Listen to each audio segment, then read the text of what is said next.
हरे कृष्णा। संजय जी बताते हैं, द्रोणाचार्य ने आगे कहा, दुर्योधन, आज तुम युद्ध छोड़कर भयभीत हो उठे हो, शत्रुओं का हर्ष बढ़ा रहे हो।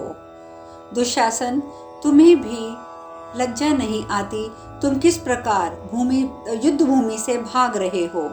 जब आश्रयदाता या रक्षक ही डर जाए तब दूसरे क्यों भयभीत नहीं होंगे? कौरव, अकेले सात्विकी के साथ युद्ध करते समय जब आज तुम्हारी बुद्धि संग्राम से पलायन करने में प्रवृत्त हो गई, तुमने भागने का विचार कर लिया, तब जिस समय तुम गांडीवधारी अर्जुन, भीमसेन और नकुल सहदेव को युद्ध स्थल में देखोगे, उस समय तुम क्या करोगे?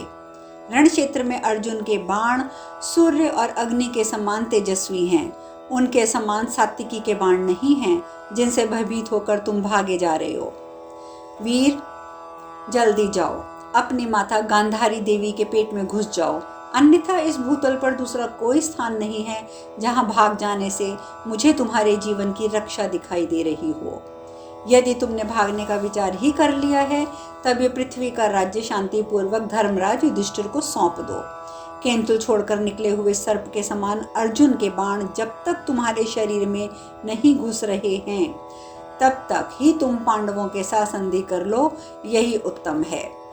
महामनस्वी कुंती कुमार, जब तक तुम्हारे 100 भाइयों को रण क्षेत्र में मारकर ये सारी पृथ्वी तुमसे छीन नहीं लेते, उससे पहले तुम संधि कर लो, यही समय है। जब तक धर्मपुत्र राजा युधिष्ठिर तथा युद्ध की प्रशंसा करने वाले भगवान श्री कृष्ण क्रोध नहीं करते, तभी तक तुम पांडवों के साथ संधि कर लो। जब तक महाबाहु भीमसेन विशाल कौरव सेना में घुसकर तुम्हारे सारे भाइयों को दबोच नहीं लेते, तभी तक तुम पांडवों के साथ संधि कर लो। पूर्व काल में भीष्म जी ने तुम्हारे भाई दुर्योधन से कहा था, सौम्य, पांडव युद्ध में अजय हैं, तुम उनके साथ संधि कर लो, परंतु तुम्हारे मूर्ख भ्राता दुर्योधन ने ये कार्य नहीं किया। अतः हे दुशासन, अब तुम रण क्षेत्र में धैर्य धारण करके प्रयत्न पूर्वक पांडवों के साथ युद्ध करो। मैंने सुना है कि भीमसेन तुम्हारा खून पिएंगे।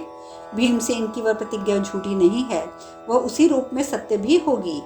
ओ मूर्ख, क्या तुम भीमसेन के पराक्रम को नहीं जानते, जो तुमने उनके साथ बैठ आना और अब युद्ध से भागते फिर रहे हो? भरत नंदन, अब तुम शीघ्र ही इसी रथ के द्वारा जहाँ सात्विकी खड़े हैं वहां जाओ। तुम्हारे ना रहने से ये सारी सेना भाग जाएगी। तुम अपने लोभ के लिए रण क्षेत्र में सत्य पराक्रमी सात्विकी के साथ युद्ध करो, इसमें तुम्हारा ही लाभ है। द्रोणाचार्य के ऐसा कहने पर आपका पुत्र दुर्योधन और दुशासन कुछ भी नहीं बोले। वह उनकी सुनी हुई बातों को भी अनसुनी सी करके उसी मार्ग पर चल दिए जिससे सात्विकी गए थे। दुर्योधन ने दूसरी दिशा पकड़ का रुख लिया और दुशासन उनसे युद्ध में पीछे न हटने वाले म्लेच्छों की विशाल सेना के साथ सम्रांगण में सात्विकी के पास पहुंचकर उनके साथ प्रयत्नपूर्वक युद्ध आरंभ करने लगा। इधर रणथियों में श्रेष्ठ द्रोणाचार्य ने भी क्रोध में भरकर मध्यम वेग का आश्रय ले पांचालों और पांडवों पर आक्रमण कर दिया। द्रोणाचार्य रण क्षेत्र में पांडवों की विशाल सेना में प्रवेश करके उनके सैकड़ों और हजारों सैनिकों को भगाने लगे। महाराज, उस समय आचार्य द्रोण युद्ध स्थल में अपना नाम सुनाकर पांडव, पांचाल और मत्स्य देशीय सैनिकों का महान संहार करने लगे। इधर उधर घूम घूम कर समस्त सेनाओं को पराजित करते हुए द्रोणाचार्य का सामना करने के लिए उस समय तेजस्वी पांचाल राजकुमार वीरकेतु आया। उसने अपने बाणों द्वारा द्रोणाचार्य को घायल करके ध्वजा को और उनके सारथी को भी बेच दिया। महाराज, यह उस युद्ध में मैंने अद्भुत बात देखी कि द्रोणाचार्य उस वेगशाली पांचाल राजकुमार वीरकेतु की ओर ना बढ़ सके। द्रोणाचार्य को रण क्षेत्र में अवरुद्ध हुआ देख धर्मपुत्र की विजय चाहने वाले पांचालों ने सब ओर से उन्हें घेर लिया। राजन, उन्होंने अग्नि के समान तेजस्वी बाणों, बहुमूल्य तोमरों तथा नाना प्रकार के शस्त्रों की वर्षा करके अकेले द्रोणाचार्य को ढक दिया। नरेश्वर, द्रोणाचार्य ने अपने बाण समूहों द्वारा चारों ओर से उन समस्त अस्त्र शस्त्रों के टुकड़े टुकड़े करके आकाश में महान मेघों की घटा को छिन्न भिन्न करने के पश्चात प्रवाहित होने वाले वायुदेव के समान सुशोभित हो रहे थे। तत्पश्चात शूरवीरों का संहार करने वाले आचार्य ने सूर्य और अग्नि के समान अत्यंत भयंकर बाण को धनुष पर रखा और वीर केतु के रथ पर चला दिया। राजन, वह प्रज्वलित होता हुआ सा बाण पांचाल कुल नंदन वीर केतु को विदीर्ण करके खून से लथपथ होकर तुरंत ही धरती में समा गया। फिर तो पांचाल कुल को आनंदित करने वाला वह राजकुमार वायु से टूटे कर गिरे हुए पर्वत के शिखर से नीचे गिरने वाले चंपा के विशाल वृक्ष के समान रथ से नीचे गिर पड़ा। उस महान धनुर्धर महाबली राजकुमार के मारे जाने पर पांचाल सैनिकों ने शीघ्र ही आकर द्रोणाचार्य को चारों ओर से घेर लिया। भरत, चित्रकेतु, सुधन्वा, चित्रवर्मा और चित्ररथ, ये चारों वीर अपने भाई की मृत्यु से दुखित हो युद्ध की इच्छा रखकर एक साथ द्रोण पर टूट पड़े और जिस प्रकार वर्षा काल में मेघ में पानी बरसता है उसी प्रकार वे बाणों की वर्षा करने लगे। उन महारथी राजकुमारों द्वारा बारंबार घायल किए जाने पर द्विश्रेष्ठ द्रोण ने उनके विनाश के लिए महान क्रोध प्रकट किया। तब द्रोणाचार्य ने उनके ऊपर बाणों का जाल बिछा दिया।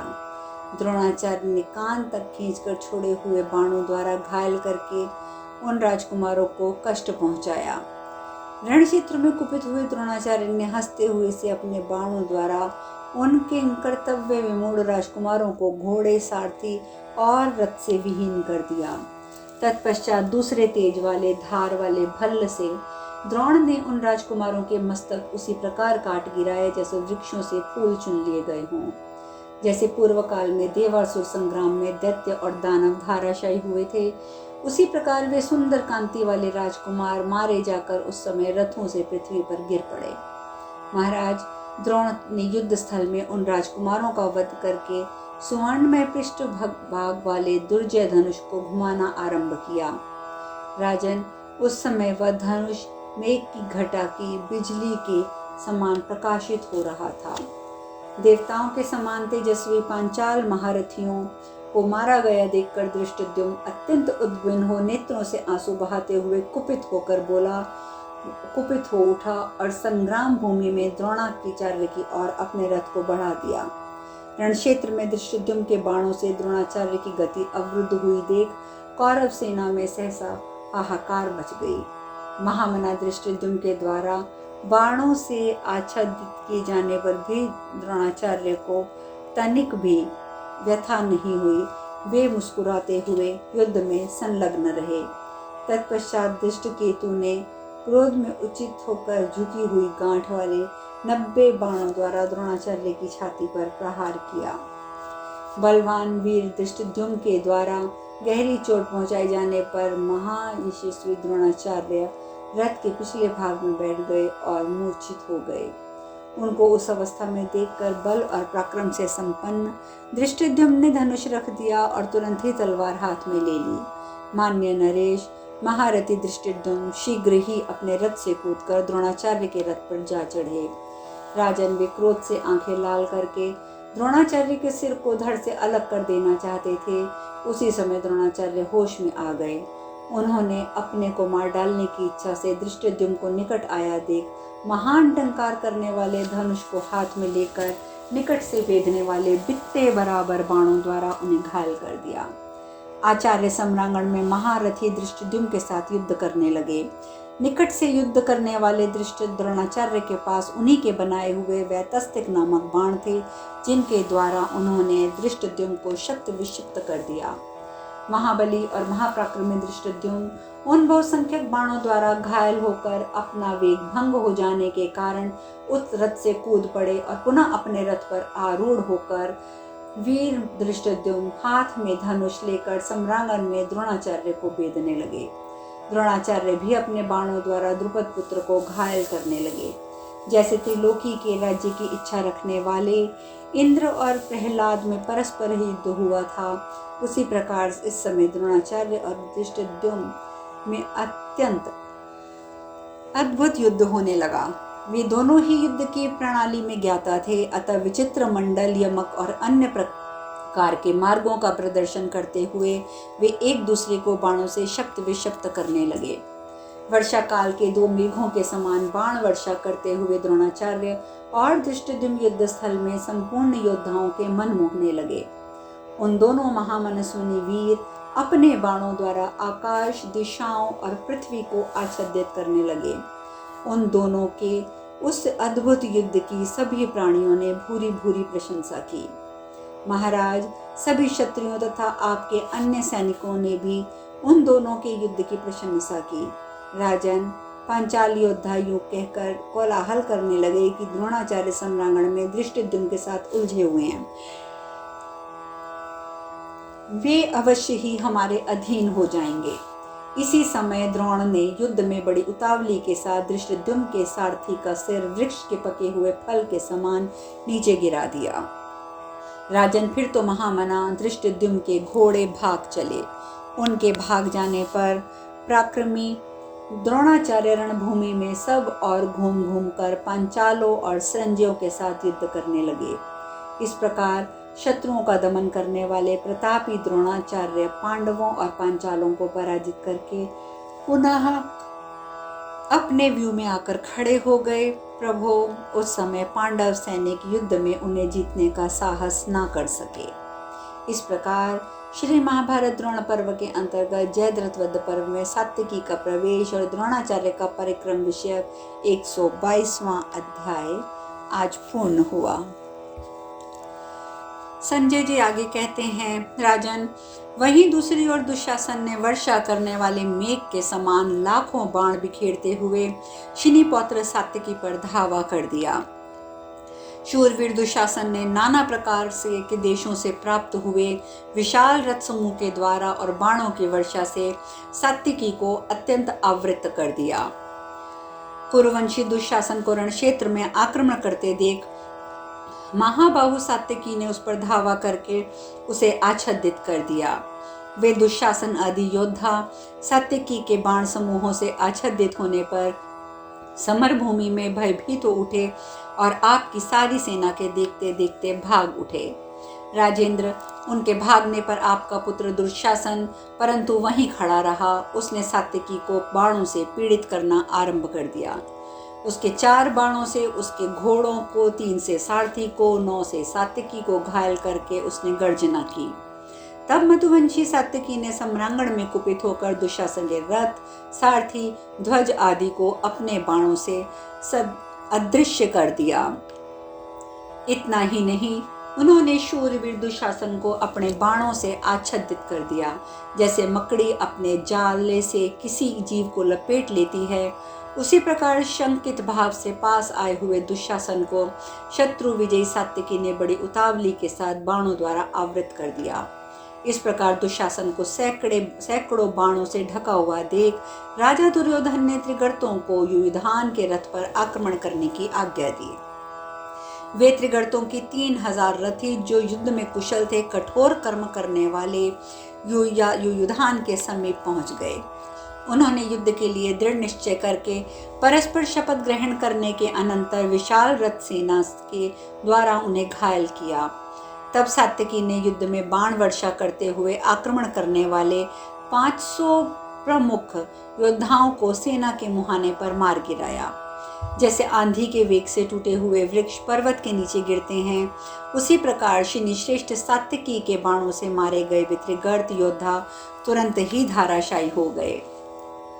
महाराज, प्रजापालक नरेश उस समय गिरे हुए गजराजों, अनेक टुकड़ों में कटी हुई ध्वजाओं और धरती पर पड़े हुए सोने की कलंगियों से सुशोभित घोड़ों से, जो सात्यकी के बाणों से शक्त विषक्त होकर खून से लथपथ हो रहे थे, आच्छादित हुई इस पृथ्वी को वैसे ही शोभा पाने लगे मानो लाल फूलों से भरे हुए पलाश के वृक्षों द्वारा ढकी हुई पृथ्वी हो। जैसे कीचड़ में फंसे हुए हाथियों को कोई रक्षक नहीं मिलता, उसी प्रकार सम्रांगण में युयुधान की मार खाते हुए आपके सैनिकों का कोई रक्षक उनके पास न आ सका। जैसे बड़े बड़े सर्प गरुड़ के भय से बिलों में घुस जाते हैं, उसी प्रकार आपके वे सभी पराजित सैनिक द्रोणाचार्य के रथ के पास इकट्ठे हो गए। विषधर सर्प के समान भयंकर बाणों द्वारा 500 योद्धाओं का संहार करके वीर सात्यकी धीरे धीरे धनंजय की रथ की ओर बढ़ने लगे। उस समय आपके पुत्र दुशासन ने वहां जाते हुए नरश्रेष्ठ सात्यकी को झुकी हुई गांठ वाले 9 बाणों से बींध डाला। तब धनुर्धर सात्यकी ने भी लोहे के पंख और गीद के पंख वाले 5 तीखे सीधे जाने वाले बाणों को मारकर दुशासन को बेध दिया और अपना बदला चुकाया। भरतवंशी महाराज, इसके बाद दुशासन ने हंसते हुए वहां पुनः सात्यकी को घायल करने के लिए बाण छोड़े। तब शनिपुत्र सात्यकी ने भी बाणों से आपके पुत्र को रण क्षेत्र में घायल करके उसका धनुष काटकर मुस्कुराते हुए वहां से वो अर्जुन की ओर चल दिए। तदंतर दुशासन ने वहां से जाते हुए वृषणिवीर सात्यकी पर कुपित होकर मार डालने की इच्छा से संपूर्ण लोहे से बनी हुई शक्ति चलाई। आपके पुत्र की उस भयंकर शक्ति को उस समय सात्यकी ने कंक पत्र युक्त तीखे बाणों द्वारा 100 टुकड़ों में खंडित कर दिया। तत्पश्चात आपके पुत्र ने दूसरा धनुष लेकर सात्यकी को बाणों द्वारा घायल किया। इससे महाभाग सात्यकी ने सम्रांगण में कुपित होकर आपके पुत्र को मोहित करते हुए झुकी हुई गांठ वाले अग्नि की लपटों के समान प्रज्वलित 3 बाण उसकी छाती में डाल दिए। फिर लोहे की बनी हुई तीखी धार वाले 8 बाणों से उसे पुनः घायल किया। तब दुशासन ने भी 20 बाण मार के सात्यकी को शक्त विषक्त कर दिया। महाराज, इधर महाभाग सात्यकी की झुकी हुई गांठ वाले 3 बाणों द्वारा दुशासन की छाती में चोट पहुंचा दी। इसके बाद महारथी युयुधान ने अत्यंत कुपित होकर पहने बाणों से उसके चारों घोड़ों को मार डाला। फिर झुकी हुई गांठ वाले बाण से उसके सारथी को यमलोक पहुंचा दिया। तदंतर महान अस्त्रवेता सात्यकी ने 1 भल्ल से दुशासन का धनुष, 5 से उसके दस्ताने, 2 भल्लों से उसकी ध्वजा और रथ शक्ति के भी टुकड़े टुकड़े कर दिए। इतना ही नहीं, उन्होंने तीखे बाणों द्वारा उसके दोनों पार्श्व रक्षकों को भी मार डाला। धनुष के कट जाने पर घोड़े सारथीहीन हुए दुशासन को त्रिगर्त सेनापति ने अपने साथ अपने रथ पर बिठा लिया। उस समय वहां सात्यकी ने लगभग 2 घड़ी तक दुशासन का पीछा किया, परंतु भीमसेन की याद करके उसे जाने दिया, उसका वध नहीं किया।